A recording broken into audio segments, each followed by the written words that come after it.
하나님 말씀 보겠습니다. 오늘 이 아침에 하나님께서 우리에게 주시는 말씀은 욥기 4장 7절로 11절까지의 말씀입니다. 욥기 4장 7절로 11절까지의 말씀. 우리 다 찾으신 줄 알고 함께 봉독합니다. 생각하여 보라, 죄 없이 망한 자가 누구인가? 정직한 자의 끊어짐이 어디 있는가? 내가 보건대 악을 밭갈고 독을 뿌리는 자는 그대로 거두나니 다 하나님의 입기운에 멸망하고 그의 콧김에 사라지느니라. 사자의 우는 소리와 젊은 사자의 소리가 그치고 어린 사자의 이가 부러지며 사자는 사냥하는 것이 없어 죽어가고 암사자 새끼는 흩어지느니라. 아멘. 저는 오늘 본문 말씀 욥기 4장 7절로 11절 말씀을 통해서 경외함을 자랑함이라는 제목으로 주의 말씀을 선포하겠습니다. 욥은 자신에게 주어진 그러한 고난의 시간들을 견디면서 어느 정도 믿음을 지키고 나아가는 모습을 보이지만 우리가 앞선 3장에서 봤듯이 자신의 생일을 저주하는 그러한 모습들을 보입니다. 이 욥을 위로하고자 왔던 세 명의 친구가 있을 때에 그러한 말을 하게 되고 하나님께서 주신 그 고난 가운데 얼마나 그 영혼이 괴로워하는지를 한탄하면서 차라리 내가 나지 않았으면 좋았을 것을 이러면서 본인의 그 생일을 저주하는 그 내용을 토로한 적이 있습니다. 그 이야기를 듣고 이제 세 명의 친구들이 돌아가면서 한 명씩 답변을 하기 시작합니다. 욥이 왜 도대체 고난을 받게 되었는가 하는가에 대한 답을 하려는 것입니다. 오늘 욥기 4장과 이후에 나와 있는 5장의 말씀을 보면 이 세 명의 친구 중에 대만 사람 엘리바스라고 하는 사람이 먼저 말문을 트는 것을 보게 됩니다. 이 대만 사람 엘리바스는 대만이라는 지역에 온 사람, 그 대만이라는 곳 사람이기 때문에 그 대만 사람이라고 할 때 당시에는 그곳에 많은 뛰어난 지혜를 가진 현자들이 있었다라고 그렇게 봅니다. 그렇기 때문에 이 욥의 친구 중에 한 명이었던 이 엘리바스가 생각하기를 많은 사람들이 이 사람이 현자 중에 하나였을 것이다라고 그렇게 추측을 합니다. 어쨌든 그 사람이 엘리바스라고 하는 사람이 욥의 형편을 보고 자기 나름대로의 결론을 내리면서 욥에게 이야기합니다. 욥이 왜 고난을 당하게 되었는가? 욥은 죄가 있기 때문에 고난을 당한 것이고 하나님께서는 그 죄가 있는 자를 하나님께서 심판하시고 망하게 하신다라고 그렇게 이야기합니다. 아무 이유 없이 하나님께서 망하게 하는 자가 어디 있겠는가라고 이야기하면서 하나님께서 반드시 죄가 있는 사람들에게 그 죄를 물으시고 하나님의 입김에 그 모든 악인들이 망한다라고 그렇게 이야기하는 것이 바로 엘리바스의 주장입니다. 그러면서 엘리바스가 이야기하는 것은 네가 전에 욥의 삶을 돌아보게 하면서 너는 전에 어떻게 살았느냐? 많은 사람들에게 이렇게 고난당하는 사람에게 네가 죄가 있어서 이렇게 되는 것 아니냐라고 그렇게 이야기하면서 판단을 그렇게 다른 사람들에게 내렸다고 이야기하고 이제는 본인이 그러한 모습 가운데 처했다라고 이야기합니다. 그러면서 이 엘리바스가 보기에는 욥의 현재 상태는 바로 욥이 자신이 하나님보다 더욱더 의롭다 하는 그 의로움을 가지고 있었고 그러한 것이 죄가 되기 때문에 욥은 이 고난 가운데서 자기의 죄를 뉘우치고 하나님 앞에 회개해야 된다라는 그러한 생각을 가졌던 것입니다. 그러한 취지에서 4장과 5장에 걸쳐서 계속적으로 죄를 회개할 것을 촉구하고 나아가는 것을 봅니다.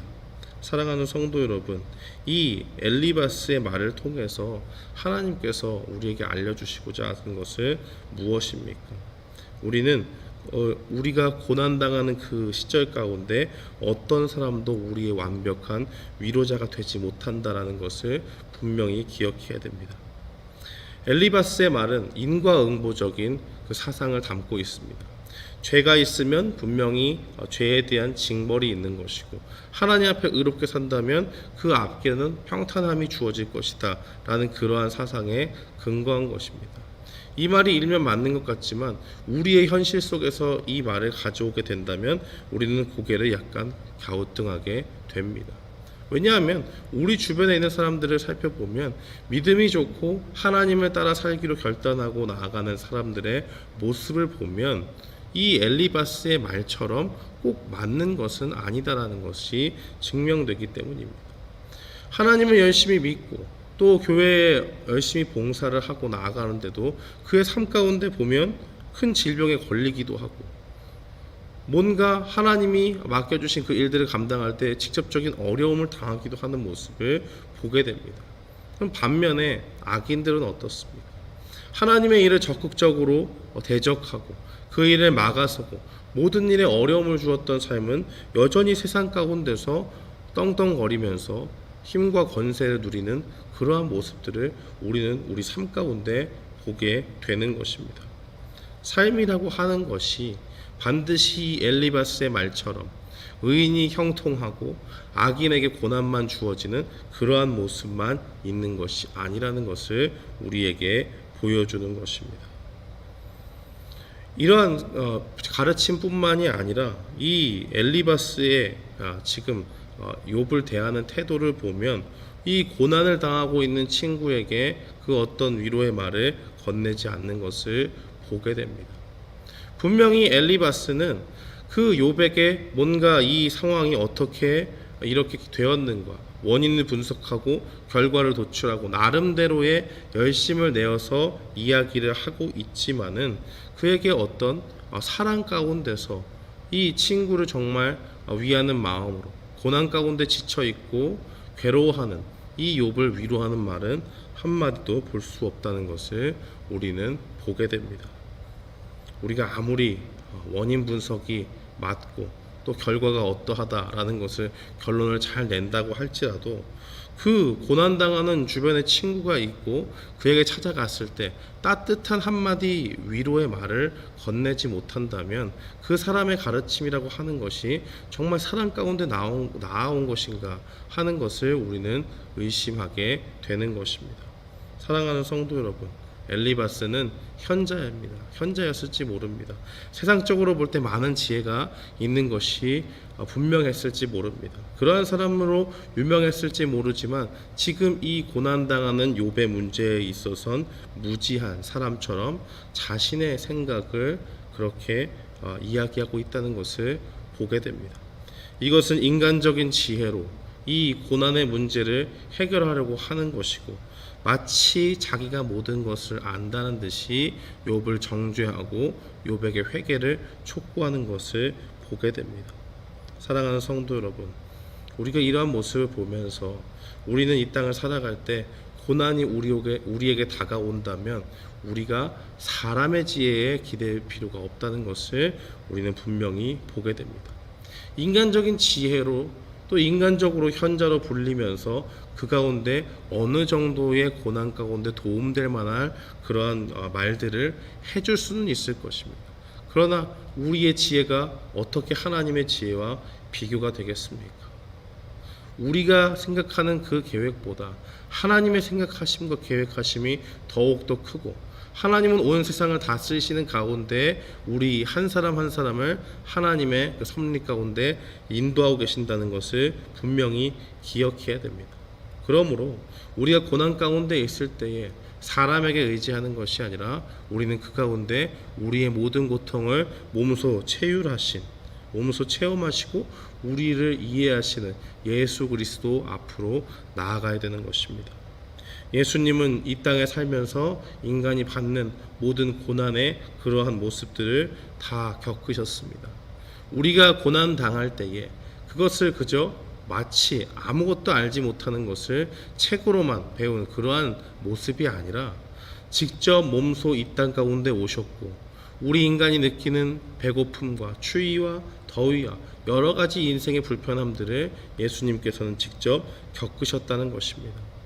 그렇기 때문에 우리가 고난 가운데 있을 때에 사람을 의지하지 않고 하나님 앞에 나아가서 우리의 모든 고난당함을 토로하고 나아가는 것은 하나님께서 우리에게 주신 특권 중에 하나라는 사실을 기억해야 됩니다. 우리에게 예수님을 믿게 하시고 그 모든 것을 알고 공감해 주시는 그 예수님께 우리가 고난당할 때에 토로한다면 예수님은 우리의 고통을 외면치 아니하시고 우리를 찾아와 주시고 우리 마음 가운데 하나님이 주시는 그 평안을 우리에게 주실 줄 믿습니다. 사랑하는 성도 여러분, 오늘 이 엘리바스는 자신의 지혜를 가지고 욥의 그 모든 상황들을 판단하는 것을 보게 됩니다. 그의 말이 어느 정도 일리 있는 말이지만 인생의 실제적인 삶과는 거리가 있다는 것을 기억해야 됩니다. 또한 그가 사랑 가운데서 이 욥을 위로하지 못하고 오로지 정죄하는 그러한 모습들을 통해서 인간 위로자가 얼마나 연약한 존재이고 불완전한가 하는 것을 우리에게 보여줍니다. 사랑하는 성도 여러분, 지금 우리가 여러 가지 고난 가운데 처해 있습니까? 삶의 문제 가운데서 어려움을 당하고 우리의 마음을 어렵게 하는 그런 상황들이 우리에게 주어져 있습니까? 그때마다 우리가 사람을 의지하는 것이 아니라 온전히 하나님